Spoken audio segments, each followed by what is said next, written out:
All right, I think we're about ready to get started. Hi, my name is Anthony Newman. Welcome to my talk about the melee system of The Last of Us. Thanks so much for coming. We're going to talk about some of the techniques and decisions that went into creating the hand-to-hand fighting system of The Last of Us. It's going to be a pretty broad talk. We're going to be talking about some aesthetic stuff, some mechanical design, and then getting into the nitty-gritty of some script syntax. So let's get started. First, fair warning, this talk is rated M for mature. There is quite a bit of violence. Melee system is a system of choreographed violence, so it's kind of unavoidable when talking about it. So fair warning. Also, spoiler alert, if you haven't played the later sections of The Last of Us, I'm going to be showing some of that stuff off, so fair warning. So before we talk about how we did it, let's take a look at what we did. Let's look at what we shipped. So we had Melee for 2 playable characters, being Joel and Ellie. We had 3 different ally types, so Bill with his machete, Ellie with her switchblade, and then Tess, Tommy, and Henry with just their fists. We had 5 enemy types, being humans and the 4 infected classes, 7 weapons, and all of this added up to nearly 1,000 individual melee moves, and that was just for single player. We had a totally separate melee system for multiplayer PvP. And all of this never exceeded a 4 megabyte memory footprint. So this is just a graph visualization of the melee system. This is just single player. So as you can see, it's pretty large. There's a lot of moves. It's pretty complex. So at Naughty Dog, we always try to do more with less. We try to get a lot done with a really lean and mean team. So let's take a look at who we had working on Melee. So we had 1 designer, yours truly. We had 2 animators. This is Lee Davis, who specialized on the technical side of animations. And this is Ryan McGeary, who specialized more on the cinematic side, so facial animations, the more cinematic moves. We had 1 programmer, Ian Jones, who has the brain of 10 ordinary programmers. And he also did a lot of work on player control, so aiming, movement, crouch, stuff like that. So we really only used like a third of his time. So that was the team, about 3 1/3 people to make the system. So let's take a look at our overall direction. We had 2 goals that we were trying to hit. First, we wanted to support the tone we were trying to establish with The Last of Us and build on the world we were trying to create. We wanted melee gameplay that was brutal and visceral and conveyed the high-stakes, survival-at-all-costs world of the game.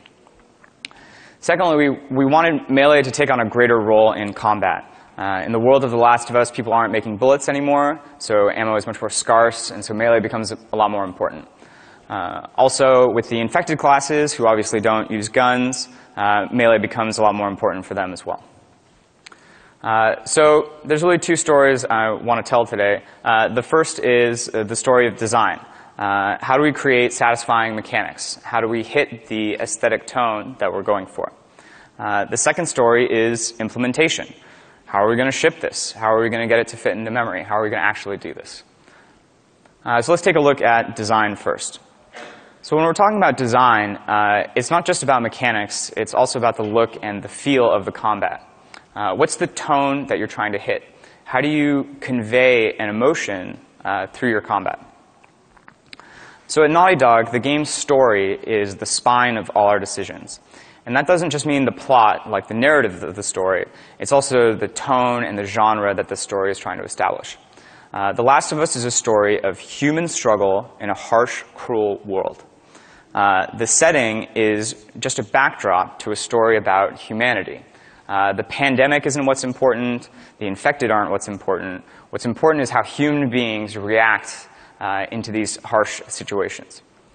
To emphasize this harsh, cruel world, Melee has to be brutal. The world has to be high stakes, and that's what really brings out the human struggles of these characters, is the pressure of these high stakes situations.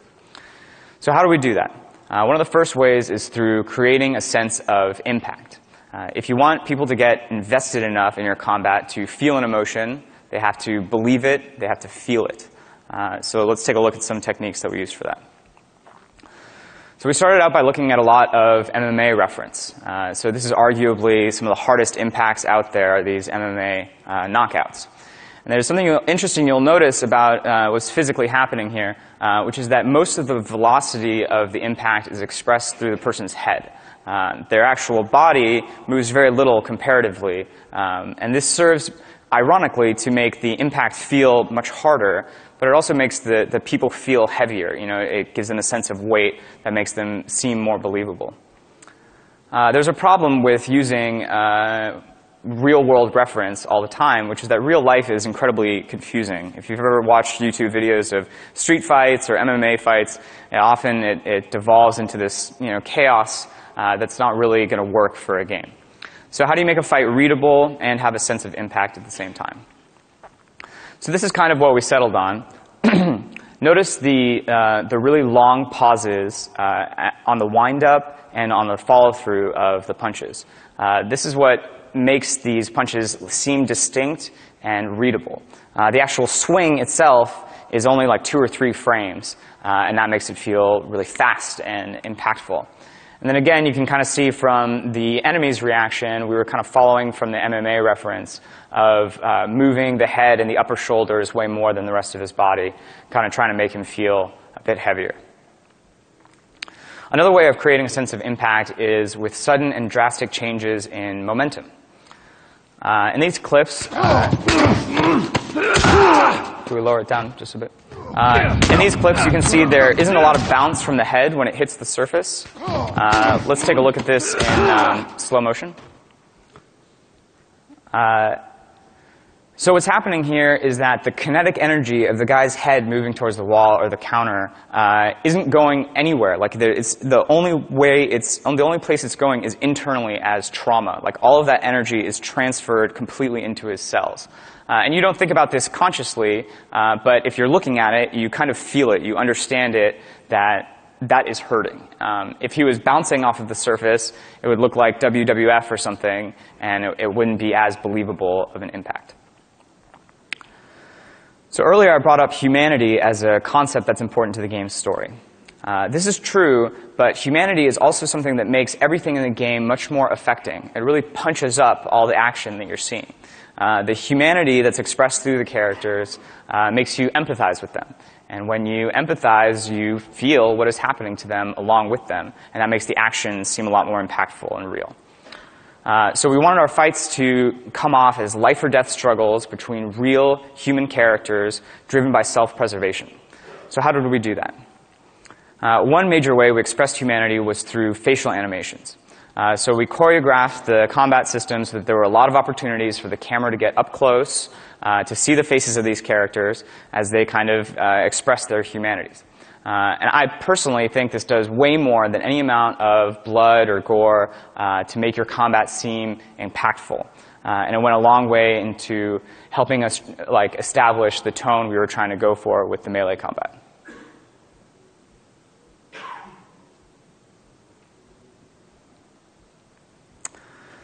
So our next look and feel concept is motivation. And I'm not talking about acting like, what's my motivation? What I mean is make sure that characters have a physical motivation for everything that's happening to them. So you'll find as you're creating a melee combat system that there's a lot of stuff you want your characters to do to support a mechanic or to make the game more fun. You'll need them to be in a particular pose, or you'll need them to be a little bit to the right, or to move them around. What I'd suggest is to always make sure there's some kind of physical reason for them to be doing the things that they're doing, some kind of physical excuse that motivates what they're doing in the game. Let's take a look at what I'm talking about. So this is kind of a counterexample of what not to do. Here we have Ellie jumping up to stab a guy. I love this move. It's one of my favorites. But something just isn't quite right here. It's something subtle. Let's take a look at it a little slower, and we'll see what I'm talking about. So what's happening, you'll notice that the guy is standing up to get stabbed. And that's kind of ridiculous. Why is he presenting his neck to you in order to be killed? That doesn't really make a lot of sense. So this is what I'm talking about. There's no motivation for him to be doing this. This was kind of a necessary evil because this move could either be done from a brick stun, which has the guy doubled over, or it could be done as a stealth kill, in which case the guy would be standing up. So there was kind of no way around this. Ideally, we would have had a different animation that could have handled this a little bit better, but it was a necessary evil to ship the game. Let's take a look at a better example. So here's an example of moving a character with motivation. As you can tell here, the enemy is standing facing 90 degrees away from Joel. And if we slow it down, you'll notice that the pop is pretty significant when he pops into the first pose of the reaction animation. The thing is that your eye hides it because he's being motivated by the axe through his neck. So there's something that gives a physical reason for him to pop into that pose. And when you look at it full speed, you don't notice the pop at all. So this is Joel slamming a guy into the wall. And we really liked these wall moves. We wanted them to happen as frequently as possible. So we were very generous with the amount of distance that you could be away from the wall with the guy in order for this move to trigger. If we look at it from the side, you'll see how long that distance actually is. And that's a pretty gnarly lerp. Like, he's going pretty far. The thing is that it's hidden by the fact that Joel is pushing the guy forward, that Joel is like moving along with him. And so your eye interpolates that as it's happening. So again, from the player's perspective, it looks fine, and you don't notice that it's happening. So of course, something important to consider is how we're going to frame this action to the player. So let's talk about cameras for a little bit. The base melee camera in The Last of Us is a systemic camera that cants off to one side and tries to frame both the attacker and the defender by looking at the midpoint and keeping the defender on screen. So let's take a look at what that looks like. You see, as I punch the guy, the camera moves kind of off to the side, framing both characters. As I move around, it kind of centers a little bit more on Joel into my normal navigational camera. When the camera starts off on the wrong side of the action, it slowly orbits around until it's in the correct spot.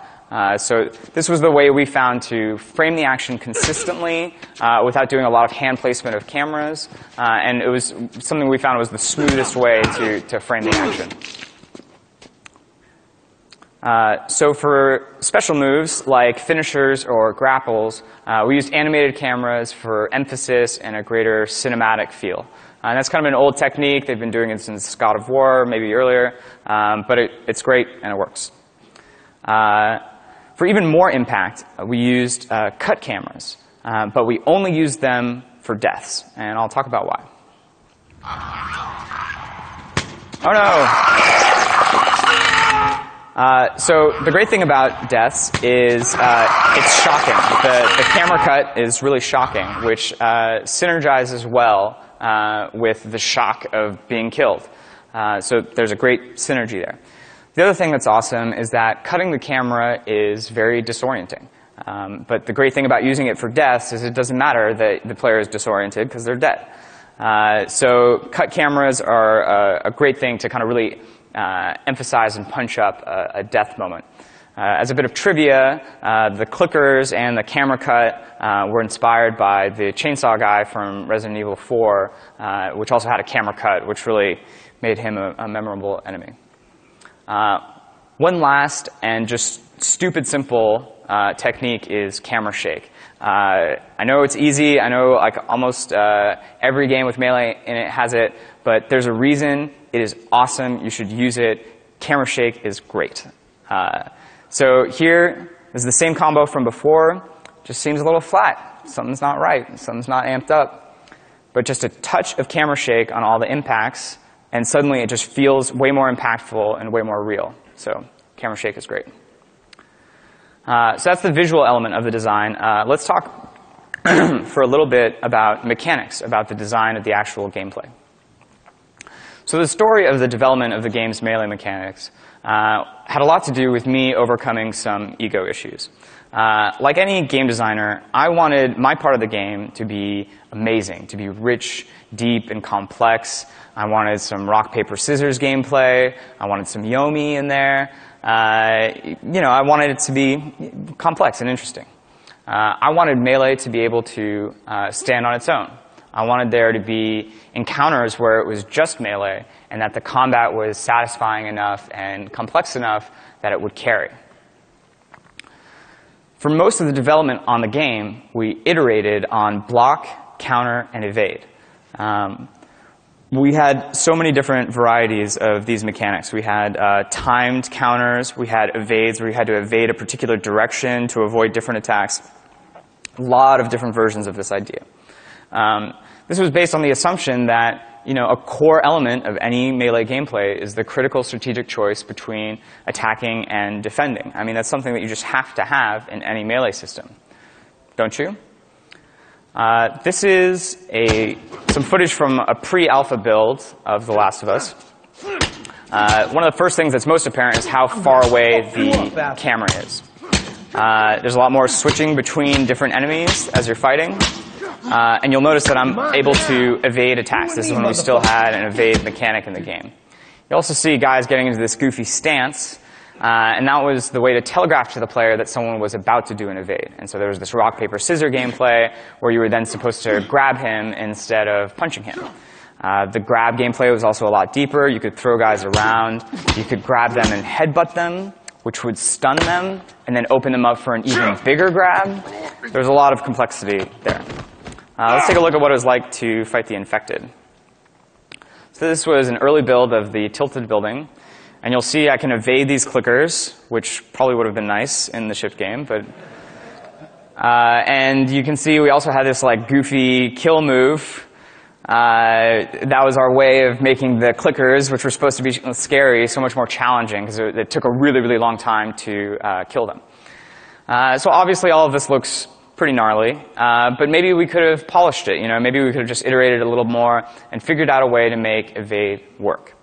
But there were some intrinsic problems with block and evade that we just couldn't get around. The first, it was really difficult for us to find any kind of meaningful challenge. So we're very limited on buttons because we're a shooter. So if there was going to be a defense button, it could only be one button. And so the way you would think to add some challenge to it is with timing. The problem that we ran into is that the timing was either trivially easy, in which case, why have it at all, or it was impossibly difficult. There was no middle ground that we were able to find in our focus tests. So that was one problem. The other thing is that blocking fights against the camera system that we were trying to put into the game. So we wanted the camera to be close and over Joel's shoulder because that gives you this feeling of intensity, this feeling of, again, empathizing with the humanity of the character. If you can block someone, you're going to want to see them. An attack from off-screen is unacceptable if you had the opportunity to defend against it. If you don't, then it doesn't matter that you couldn't see them because there was nothing that you could do about it anyways. So that's why in these builds you saw the camera was so far away, was because people wanted to see these enemies. The other thing about that choice between offense and defense is most of the time in single-player games, that relies on one versus many fighting. So if you look at God of War, Devil May Cry, these types of games, they center around the player fighting a lot of different enemies and figuring out when to attack one person versus defend another person. The thing is that combat in The Last of Us doesn't really support that. Because of the way the stealth works and the shooting works, you very rarely get these one-on-many fights like Batman or something like that. You're most of the time fighting one person, maybe two. So that also didn't work. Finally, blocking waters down the sense of consequence that we were aiming for in the game. You saw with the clicker enemies, the consequence of being nabbed by a clicker is way more significant if you can't block him. If you're able to defend attacks, that kind of waters down the sense of you messed up, now the game is hurting you. So it watered that down. So finally, we cut the Gordian knot and we cut block. This was kind of a really tricky decision to come to. It really required us to throw out a lot of our assumptions about what we were doing with the melee system. But it was the best design decision we made. The thing is that choice between offense and defense is critical to a melee game. But The Last of Us is not a melee game. It's a shooting, crafting, stealthing, and melee game. So, and just as kind of an idea how Naughty Dog works, we cut block 4 months before ship. So we kind of totally changed our game mechanics pretty late in the game. So if you don't have offense and defense, how do you create at least some kind of a sense of complexity? How do you make it so that the player doesn't feel like they're just mashing buttons? We're restricted on buttons because we're a shooter. So we didn't have a lot of opportunities for different kinds of inputs in order for you to vary your attacks or anything. So one potential solution to that was timing attacks. This is a mechanic that's in Ninja Gaiden and Devil May Cry, where you can attack, pause, and attack, and that gives you a different kind of combo or some different move. Another idea we looked into was charge-up attacks, where you like hold down square to to unleash a bigger move. So there's this implicit like risk-reward thing that happens there, which is kind of cool. Maybe we could do something with strategic placement, so no new buttons, but lining up enemies in certain ways, or throwing guys into each other, or something like that. Maybe we could get something there. The thing is, for The Last of Us, these ideas are terrible. None of this worked, and the reason why is they were all just too complex for the player to keep in their head, along with all the other things they need to worry about, from stealth to listen mode to crafting to all the other complexities that form the whole of Last of Us combat. So how were we able to find good complexity, some depth that actually worked? So the first rule of thumb was to avoid any new inputs. So any mechanic that we were trying to put in, we would have to avoid any kind of complex or intricate input. A great way of doing that was using context. So what kind of weapon you're holding, what kind of enemy class that you're fighting against. That was a great source of some depth, and it was very easy for people to understand. Another great thing to do is to handshake with other systems. So Melee is a subsystem of The Last of Us, and a great source of depth was handshaking with other subsystems. So for example, the Shiv and the modded 2x4 interacted with the crafting system. If you could grab guys and take them as a human shield, which would then interact with the gunplay system. So those worked out very well. Another thing to do is to try to create predictive strategy. So what this means is some kind of mechanic that doesn't confer an immediate advantage, but confers some advantage a little bit further down the line. So an example from fighting games would be launchers. It's not the launcher that's important, it's the juggle moves that you do after. And so setting up this kind of future advantage is something I find players really like and makes them feel clever. And finally, don't hog mindshare. Make sure that whatever mechanics you're putting in are something that the player can keep in their head reasonably while they're dealing with all the other stuff they have to deal with in the game. So let's take a look at an example. So the brick was an example of this in action. So it creates a predictive strategy. It allows you to grab enemies, sets up more powerful moves. You can instantly kill a clicker if you have a 2x4. So it links up with the scavenging and stealth systems of the game because you can throw it as a distraction. You hunt in your environment to find them. It requires no new buttons. You throw it just like any other throwable, and it doesn't require much from the player to understand how to use it. So yeah, that was the brick. So just in general, there were a ton of different mechanics beyond what I've mentioned that we tried to put in the game. And we had to be really comfortable with cutting them in the name of simplicity and elegance. You're always going to have some idea that's your pet idea, and just be really comfortable with cutting that and letting go of it in the name of making the game simpler and more accessible. Always think big picture. If you're working on a subsystem, remember that you are not the system. Try to harmonize, try to make your thing fit into the larger whole, ideally synergizing with the rest of the game. So how does Melee fit into multiplayer? Let's just take a look at a quick clip. Smoke for shots! This guy's stunned by a smoke bomb, shivved in the neck, I'm hurt! trying to flee, get nabbed by a modded 2x4, crawling away. My friend is on fire. And then I get executed. So as you can see, Melee ended up giving our PvP combat a very unique feel. It really helped to separate us from other third-person shooters in multiplayer. But we had to selectively adapt our mechanics. For example, there's no hostage-taking, there's no human shield, because that's really not fun for the other guy in multiplayer. It's no fun to be dragged around. There's also no bricks, because you can't fool a player as easily as you can fool an enemy AI. So instead of using bricks to stun, we use the smoke bomb. Changes like that. But one of the biggest changes was that when you punch someone, instead of playing a nice full-body animation, they play just a flinch. Let's take a look at what that looked like.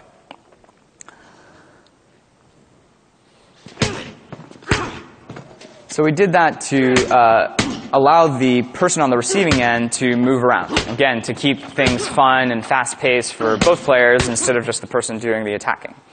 So obviously there's a downside to this. It doesn't look fantastic, and it doesn't look as good as our normal melee combat. This is especially apparent when two people are punching each other at the same time, which looks gnarly, and I'm very sorry about this. But it was a necessary evil to make PvP fun. It was just kind of an unavoidable thing. Overall, though, we lose a lot of the cinematic feel. We lose a lot of the tone we were trying to create with the game. So how do we bring some of that back into multiplayer?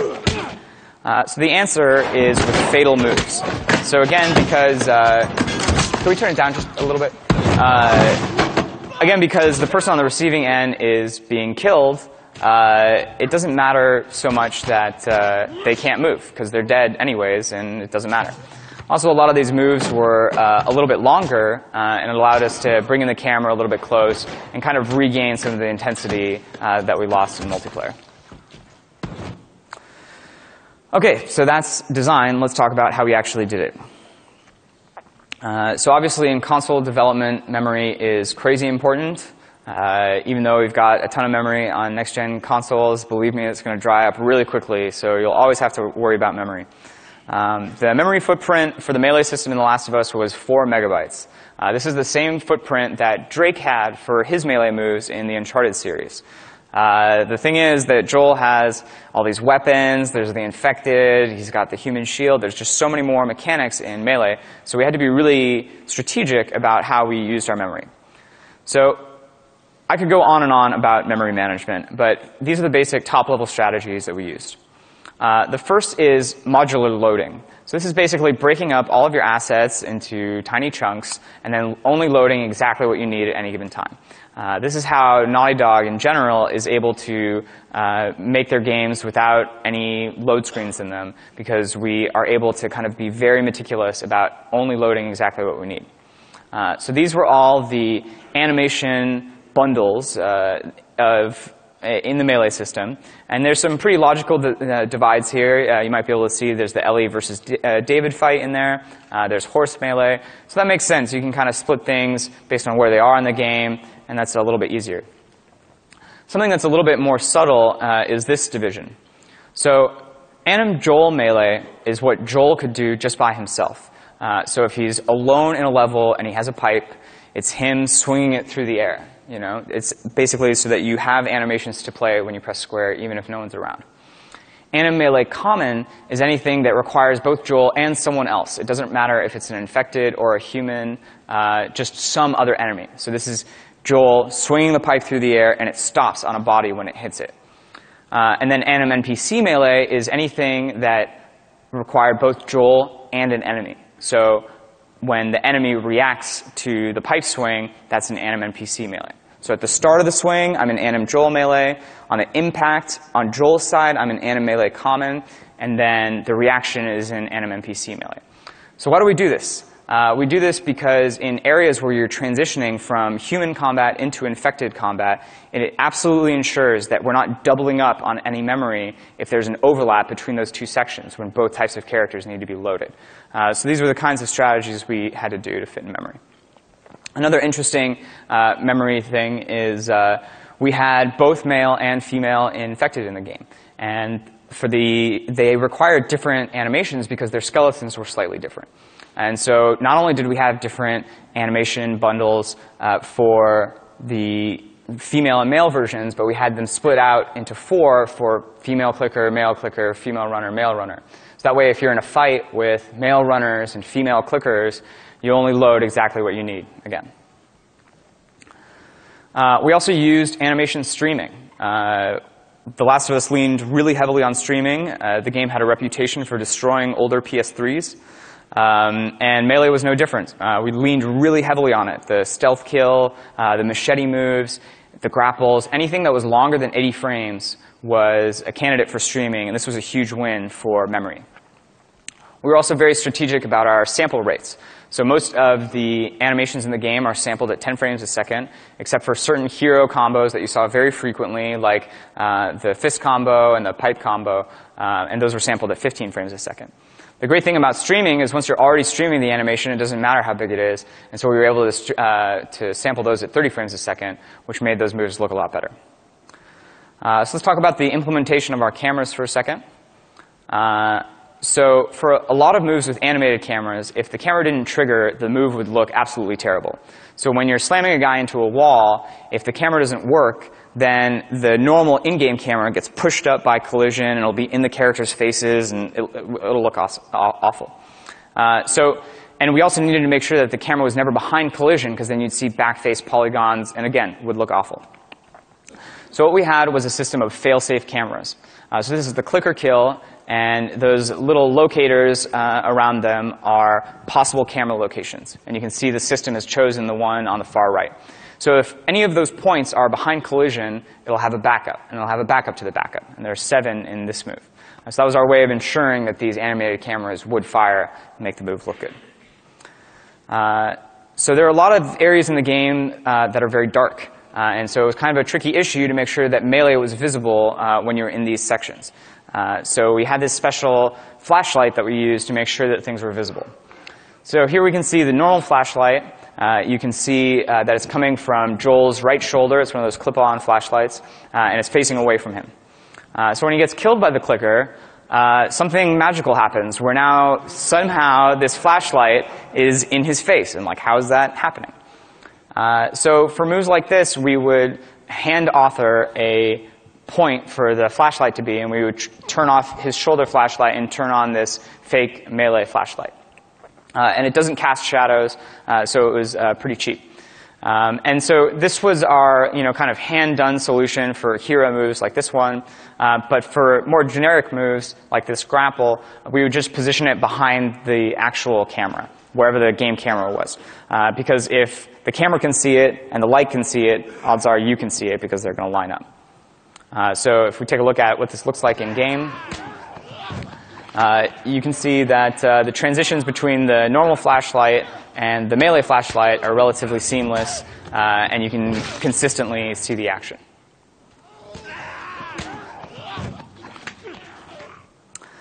So getting 2 animations to play in sync together is obviously a really important part of making our combat look good. So let's take a look at some techniques for that.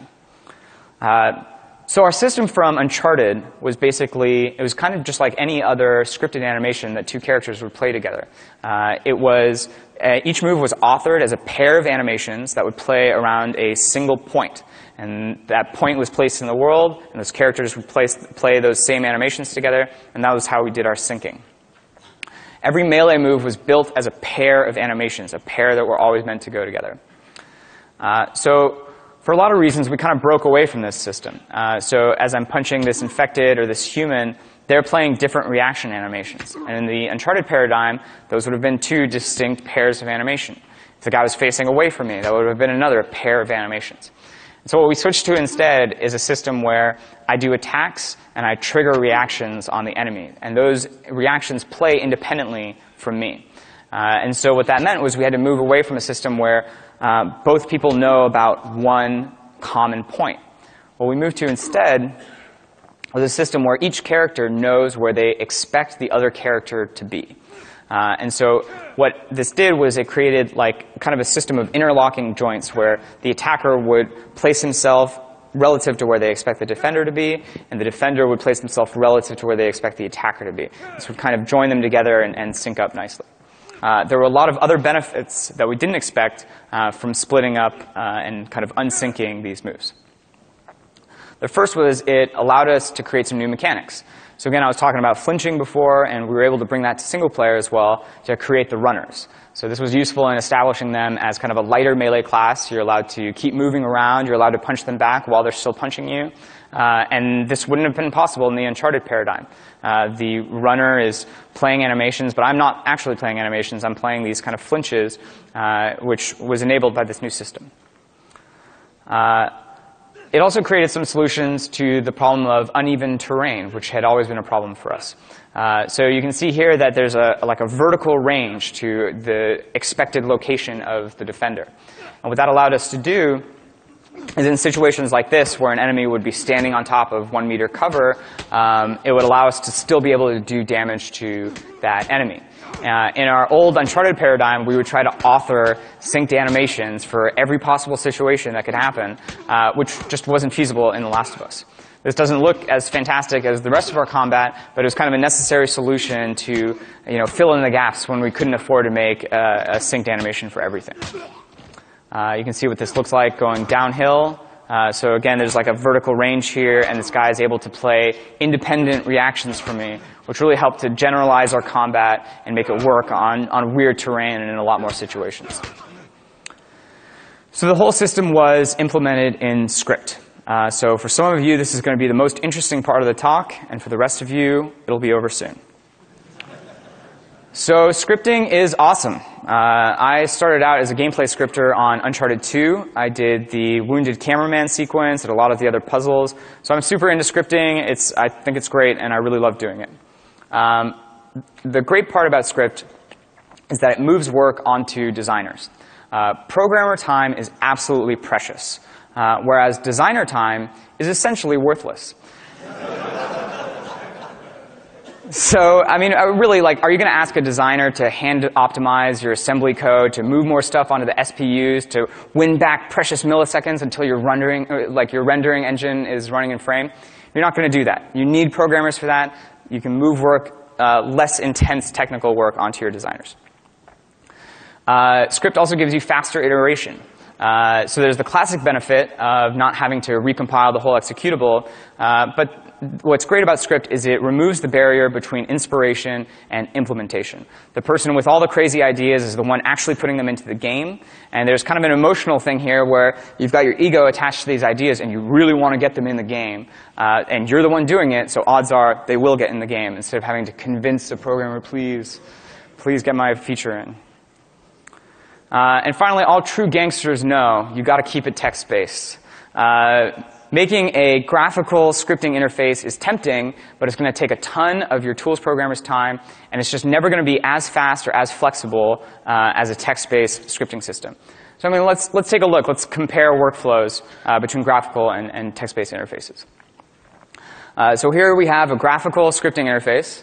As you can see, it's pretty slow. There's a lot of mouse movement, and it's just not that fast. I'm pretty sure this is Kismet. But in a text-based interface, it's just way faster. You get a huge speed increase. So let's talk a little bit about the overall architecture of the script. So it all starts with attack lists. Because Uncharted only had one button for melee, we wanted a lot of variety. We wanted something cool to happen every time you press the button. So the structure is built around lists. Like every time you press square, there are all these things that could happen. So in The Last of Us, when you press square, this is what happens. There's a massive master list, and it contains these sub-lists like playable Ellie attacks, and when you're playable Ellie, you use those. Level-specific attacks, so if you're in some level, like when Joel is wounded, he has a different set of attacks there. And finally, Joel's basic attacks. A couple levels further down, these are the player's pipe attacks. And you'll see at the top there's something that says func. That's the start func. Basically what that is a Boolean function where if it returns true, everything in the list is allowed to happen. So in this case, it's checking to see if the player has a pipe, and now all these moves are allowed. Now let's get down to the actual melee move level. So a melee move at its core is an animation, either one or two animations. In this case, this is a synced move, so there's an attacker and a defender move in this animation. Each move has a priority, so if multiple moves are valid, this is how the system chooses which one should fire. So this is based on which move is the most desirable. So hits are more desirable than misses, finishers are better than hits, wall moves are better than finishers, that kind of thing. And finally, each move has a start func, just like the lists. And this is, again, a function that if it's true, the move is allowed to fire. So this move is a synced move, so the characters have to be close enough together for it to be valid. So this is a range check to make sure that they're within 4 meters of each other. And finally, the event list. This is the meat of the move. This is what actually happens over the course of the melee move. So in this case, this move is very simple. All it does is deal 5 damage on frame 0. So that's the basic structure of the melee moves themselves. What about the AI and their melee behaviors?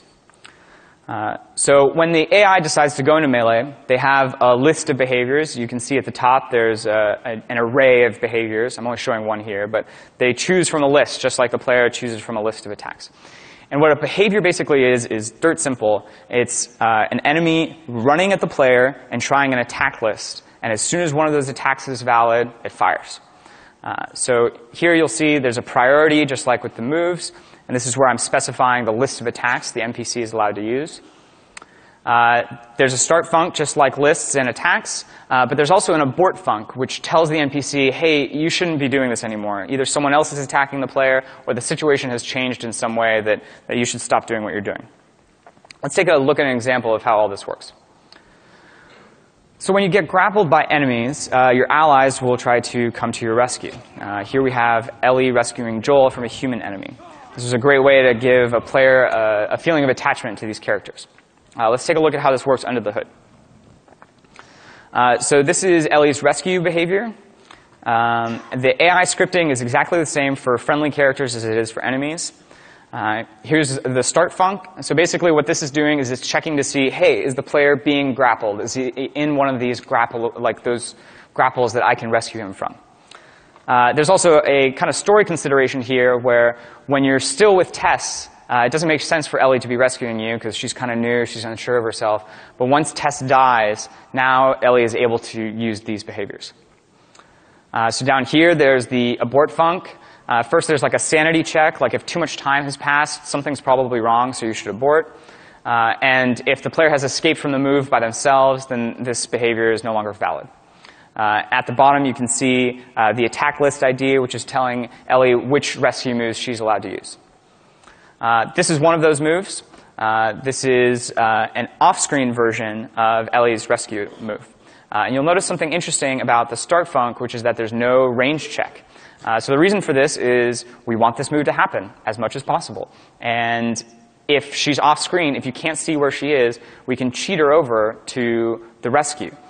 So there's no range check. As soon as she decides to use this behavior, if she's off-screen, she can come in from 10, 20 meters away. To make this work, we also had a blend time of 0 so that she just pops into the move and doesn't lerp across the map. Our other allies had this behavior as well, which I think really made them seem dynamic and added like a nice feel to our combat. So we script in a proprietary version of Lisp, which is a language that allows you to really easily establish syntaxes, which are basically like big code macros. This allows us to templatize our melee moves. Since there were lots of moves that fall into distinct categories, hits, misses, finishers, you can establish kind of a taxonomy and edit these moves as groups. So let's take a look at how this works.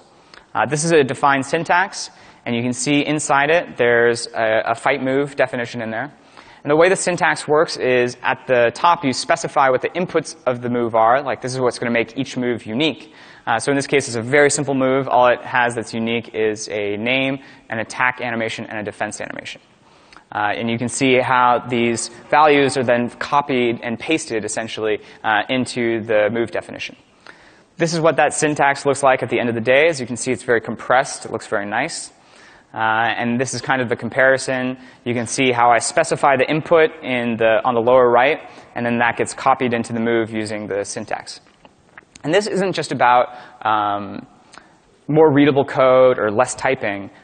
What's great about this is it allows you to make sweeping changes across your system very, very easily. If you have a bug, you can fix it in one place instead of 1,000. So let's say I went to this talk and I was like, wow, camera shake is really great. I should add it to my moves. And so all I would have to do is add it to the template, and then when I compiled my code, now it's everywhere. Now every simple fight move will have camera shake. I know this stuff is pretty dry, but it was crucial to getting the game done. It was like a really essential technique in managing all the moves and all the behaviors that we had. It was really, really essential. So something we got a lot out of is uniting our melee scripts with our normal scripting language. So obviously, Naughty Dog is pretty famous for our one-off, custom, crafted setups. So we have a lot of power in our scripting system. And we got a lot of mileage out of hooking the melee system into that power. So let's take a look at some examples. So when you shiv a guy and your shiv breaks, the blade of the shiv will actually be embedded in the guy's neck. This is my job. So let's take a look at how that works. So this is a script event, which is a special Melee event that allows us to hook into the rest of the game's scripting system. And basically, the embed weapon function is a wrapper function that uses the same functionality that allows us to put flashlights in our character's hands or put Joel's gas mask on his head. And so, yeah, it was just a really simple thing to do that added a really nice detail. Some of you may remember this climactic moment from our E3 demo. And Evan Wells wanted me to make this move as easy to perform as possible, to make it almost automatic. So let's take a look at how this worked in the shipped game. So when you knock a guy down to a knee, when you aim your gun, you'll automatically aim at his head. When you aim at him, it transitions him into this begging for your life animation. And then you kill him. So this NPC knee recover is the move the enemy is in when they get knocked to a knee.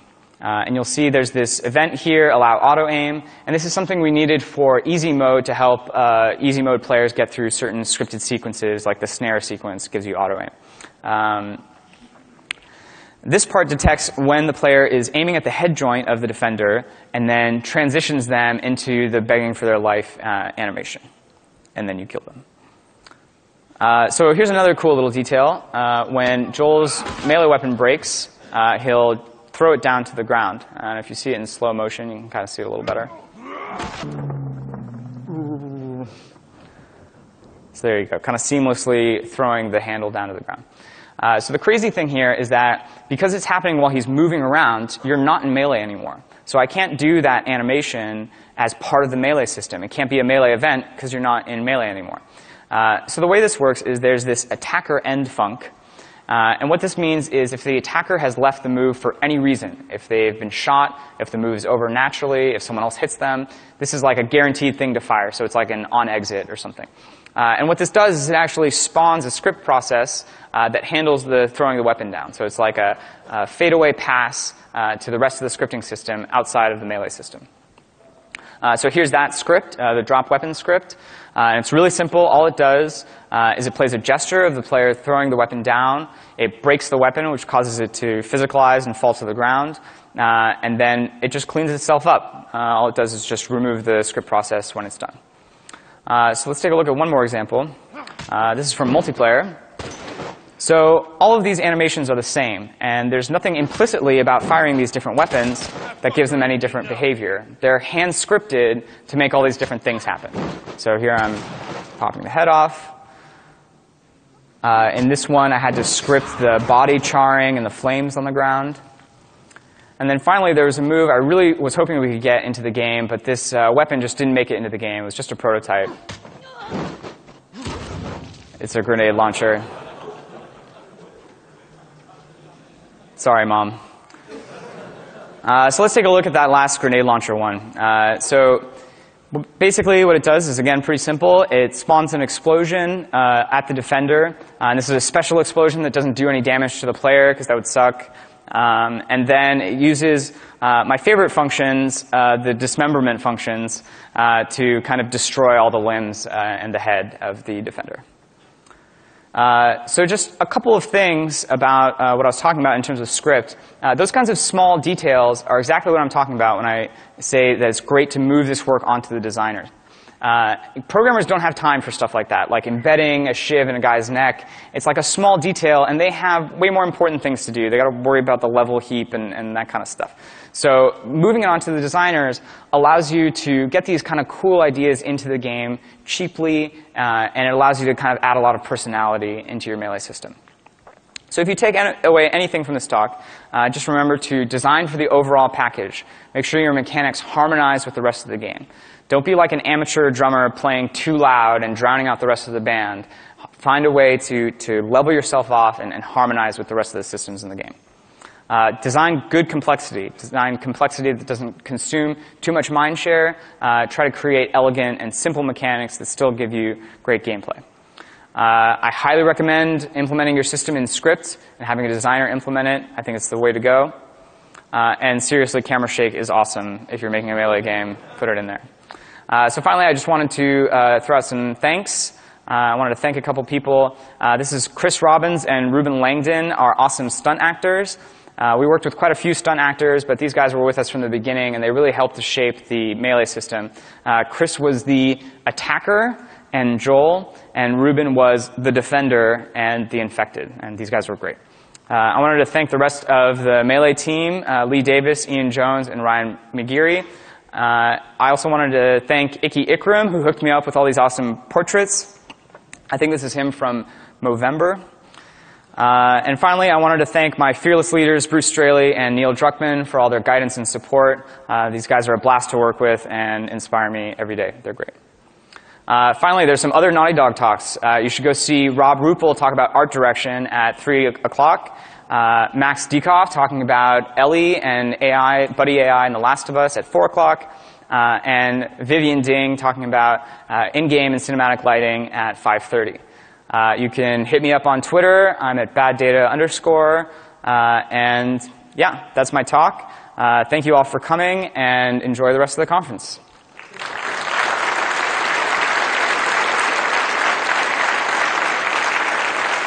I think we got like a couple minutes for questions, like maybe like 5 minutes or something for questions. Just going to let that run.